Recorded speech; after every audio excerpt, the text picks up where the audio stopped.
Hello kids, welcome to science session. We are doing chapter transportation in animals and plants. So today in this session again we are going to look for the circulatory system और आज इस circulatory system में we are going to discuss about blood vessels. So in the previous session we have learned about blood. कि blood क्या है? What are the functions of blood? We have learned about the name of the cells that are present in the blood. Today in this session we'll discuss about blood vessels. अगर आपको याद होगा in the previous session I have shown you the structure of heart as well as I have shown you आप body structure में about the arteries and veins. So यही हमारे जो हैं यही हमारे blood vessels कहलाते हैं. चलिए आज इस सेशन में इनके बारे में थोड़ा हम डिटेल में पढ़ते हैं. जो हमने पहले पढ़ा है उसका रिकैप करते हैं कि हमें यह मालूम है कि जब हम इनहेल करते हैं ड्यूरिंग द ब्रीदिंग प्रोसेस क्या होता है, वी टेक इन एयर और वो जो एयर है तो उसमें से जो ऑक्सीजन होती है that is absorbed by our lungs.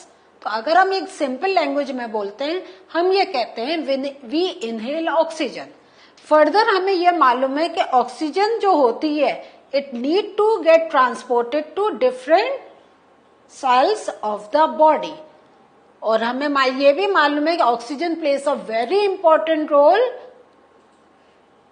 to release energy. When this oxygen reacts with food, it releases energy. So इसलिए हम हमेशा जब ऑक्सीजन की बात करते हैं तो हम कहते हैं डिफरेंट हमारे बॉडी में जो पार्ट्स में जाना चाहिए. मीन्स हर स्पेसिफिक सेल में oxygen need to be reached. ये जो ब्लड होता है the blood picks up the waste material including carbon dioxide from the cells. ये भी हमें मालूम है जो हमने अभी प्रीवियस सेशन में भी सीखा और हमने पहले भी सीखा है कि जैसे जो ब्लड है it carries all useful things as well as the जो वेस्ट प्रोडक्ट है ऑफ आवर बॉडी. नाउ दूसरा जो इम्पोर्टेंट पॉइंट है वो ये है कि ये जो ब्लड है has to go back to the heart for transport to the lungs for removal of carbon dioxide. So this means हमारे ब्लड का एक पूरा सर्कुलेशन चल रहा है जो कंसर्न जैसे वो लंग से निकल रहा है बाय कैरिंग ऑक्सीजन. वो लंग से निकला ऑक्सीजन ली different parts of the body में घूमा और सबको ऑक्सीजन दे दी. लेकिन उसके साथ साथ उसने उन ऑर्गन से हैव कलेक्टेड वेस्ट प्रोडक्ट और फिर वो उसको क्या जाना है it has to go back to the heart for transport to the lungs for removal of carbon dioxide. फिर वो घूमता हुआ अगेन लंग्स में की तरफ जाता है जहां से जो उसने हर बॉडी जो सेल से कार्बन डाइऑक्साइड ली थी वो लंग्स में छोड़नी होती है so that from lungs that carbon dioxide can be exhaled out. So हम ये देख रहे हैं अगर हम ब्लड को देखें तो it is like a carrier कि उसने सामान लिया एक ऑर्गन से वो मूव कर रहा है और जहां जहां का जो वेस्ट प्रोडक्ट है वो लेता चला जा रहा है, काम की चीज देता चला जा रहा है and then again it is moving back to the heart और उससे वो फिर फर्दर जा रहा है लंग्स में so that the things that need to be excreted out can be excreted out. अब थोड़ा ये आपको थोड़ा समझ में आ रहा होगा, थोड़ा ये और होगा ये ब्लड कैसे घूम रहा है. इसी को we are going to learn in detail. So ये जो हमने अगर ब्लड की बात कर रहे हैं तो ये पतले पतले पाइप से पास हो रहे हैं. वो जो पतले पतले पाइप्स हैं they are known by the name of blood vessels. तो ब्लड कैसे कैरी हो रहा है उसकी पतली पतली ट्यूब्स हैं and those tubes are known by the name of blood vessels and ये जो blood vessels हैं are of two types arteries and veins. समझ में आ रहा है. अब arteries क्या हैं? arteries जो हैं they carry oxygen rich blood from the heart to all parts of the body. means इनका कहाँ डायरेक्शन जा रहा है heart to different parts of the body.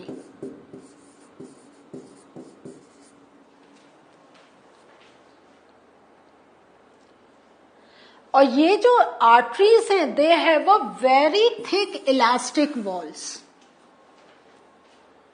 Now get the meaning of this. आपको ये सब मालूम होना चाहिए, थिक एंड इलास्टिक. सो अगर हम बात करें थिक, थिक क्यों होनी चाहिए?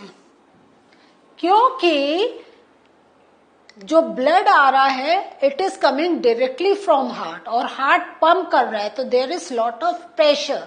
तो वो प्रेशर को टॉलरेट करने के लिए the walls must be thick. नहीं तो क्या होगा, प्रेशर से क्या होता है, बर्स्ट हो सकती है. इसलिए जो आर्टरीज की वॉल होती है they are thick as well as elastic. Why elastic? So that अगर कुछ हमारे जो प्रेशर में थोड़ा सा अप्स एंड डाउन्स है तो उसके according they can make some adjustment. Clear? So हमने आर्टरीज का देखा कि first thing they carry oxygen rich blood from heart to different organs of the body, as well as we have seen that they have thick elastic walls.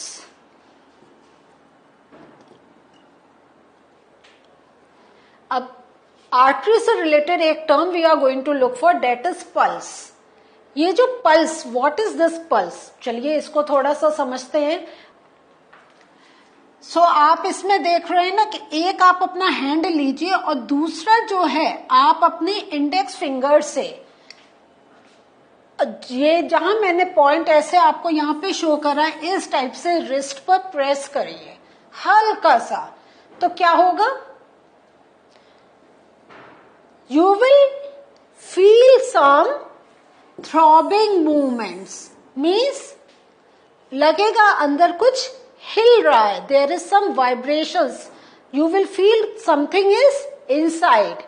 Okay, so ये जो हमें जो special feel होता है उसको we say throbbing movement. So the throbbing is called the pulse and it is due to the blood flowing in the arteries. क्योंकि वो एक प्रेशर के साथ जा रहा है तो we can by putting the finger on our wrist we can feel the movement of the blood. और ये जो feel of movement of the blood है दिस इज कॉल्ड थ्रॉबिंग. जो इसका एक एक्सप्रेशन का नाम लेते हैं, जैसे वाइब्रेशन का हमारा टर्म है ना कि कोई चीज अब ऐसे ऐसे हिलती है, तो ऐसे ही इसका टर्म हम दे रहे हैं थ्रॉबिंग. और ये सब क्या है, अगर एक पूरा हम देखें तो ये फील को थ्रॉबिंग कहते हैं, लेकिन एक्चुअली अगर मेडिकल टर्म में बोले तो हम ये कहते हैं दिस इज पल्स. तो अगर मान सपोज कोई पर्सन फेंट हो गया, कोई एक्सीडेंट हुआ है, कुछ हुआ है, या even if you are sick and when you are going to any doctor, you are visiting any doctor, तो डॉक्टर सबसे पहले यहां पर हाथ रख के आपके पल्स को काउंट करता है. क्योंकि इसका भी एक काउंट होता है. अगर उस काउंट के अंदर है दिस मीन्स जो ब्लड फ्लो हो रहा है that is in the normal level. और अगर उसमें उसको वेरिएशन मिलता है तब वो फर्दर चेक करता है कि नाउ अब हम क्या बीमारी के बारे में सोच सकते हैं. क्लियर? और ऐसी जैसे मैं अभी बता रही थी एक्सीडेंट कुछ है तो सबसे पहले लोग क्या करते हैं कि you don't know whether the person is alive और नॉट, यहां पर रिस्ट में हाथ रख के फील करते हैं. अगर हमें साउंड की फील होती है, थ्रॉबिंग साउंड की फील होती है, this means still the person is alive, blood circulation हो रहा है. क्योंकि अगर पर्सन डेड है तो we are not going to get the pulse, क्योंकि ब्लड फ्लो तुरंत ही रुक जाता है. Pulse rate, the number of beats per minute is called the pulse rate.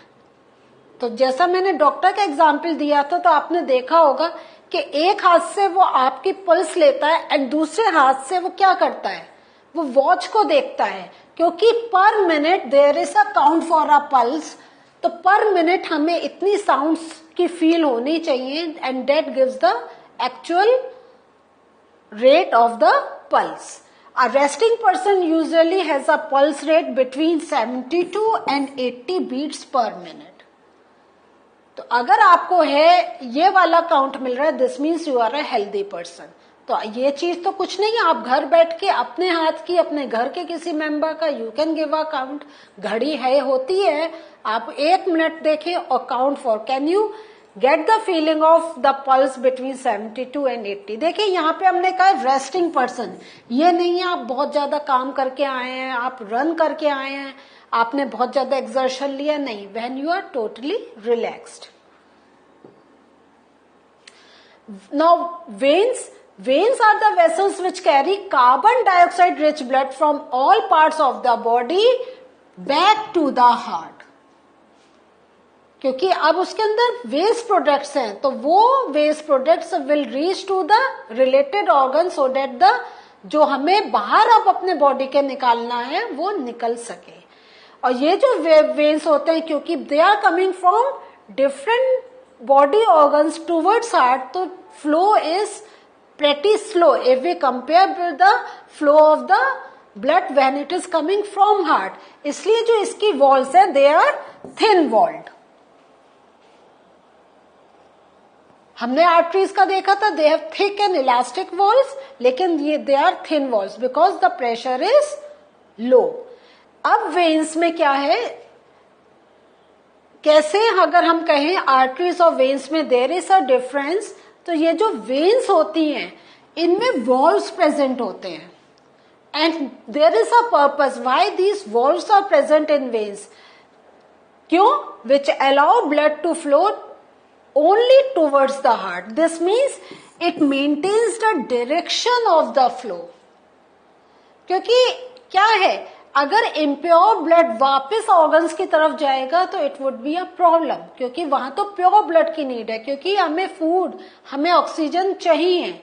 हमने तो अपना जो बेकार की चीज है वो हमने ऑलरेडी ब्लड को दे दी। तो बैक फ्लो को प्रिवेंट करने के लिए देयर आर वॉल्व्स, और उन वॉल्व्स का क्या होता है, एक पर्टिकुलर डायरेक्शन होता है।